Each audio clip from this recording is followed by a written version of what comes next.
নমস্কার, আমি মিঙ্কি।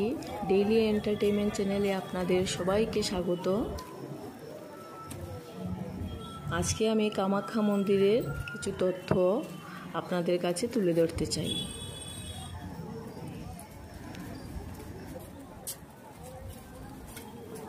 কামাখ্যা মন্দির নিয়ে আশা করি সবাই জানেন, কম বেশি সবাই জানেন। আমি যতটুকু জানি আমি ওটাই শেয়ার করছি আপনাদের সাথে।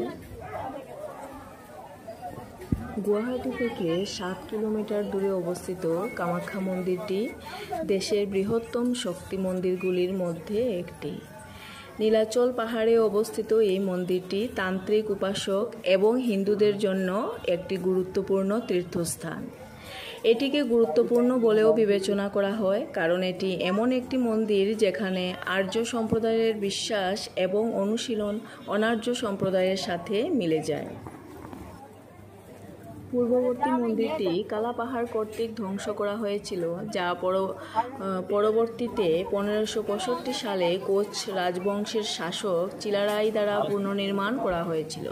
এই মন্দিরটি মাতৃশক্তির বিভিন্ন রূপ যেমন সুন্দরী, ত্রিপুরা তারা, ভুবনেশ্বরী, বগলামুখী এবং ছিন্নমস্তার প্রতি উৎসর্গকৃত। 3টি প্রধান কক্ষ নিয়ে গঠিত বর্তমান কাঠামোটিকে একটি পবিত্র কমপ্লেক্স হিসাবে বিবেচনা করা হয়।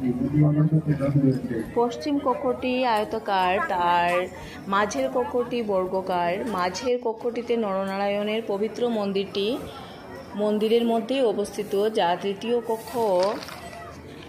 কক্ষটি একটি গুহার আকারে। মন্দিরটিতে একটি প্রাকৃতিক ঝর্ণাও রয়েছে, আর্দ্র রাখতে সাহায্য করে। কামাখ্যা মন্দির চত্বরে ভগবান শিবের বিভিন্ন রূপের উদ্দেশ্যে নিবেদিত 5টি মন্দির রয়েছে। এছাড়াও মন্দির চত্বরে ভগবান বিষ্ণুর 3টি মন্দির রয়েছে, যা কেদার, গদাধর এবং পাণ্ডুনাথের রূপে অবস্থিত।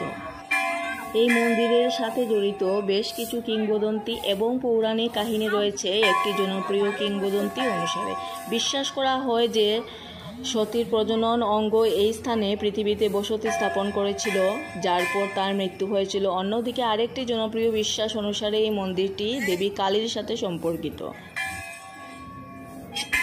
অম্বুবাচী মেলা এই মন্দিরের অন্যতম প্রধান উৎসব। প্রতি বছর দেবী কামাখ্যার বার্ষিক ঋতুস্রাব স্মরণে এই উৎসব অনুষ্ঠিত হয়।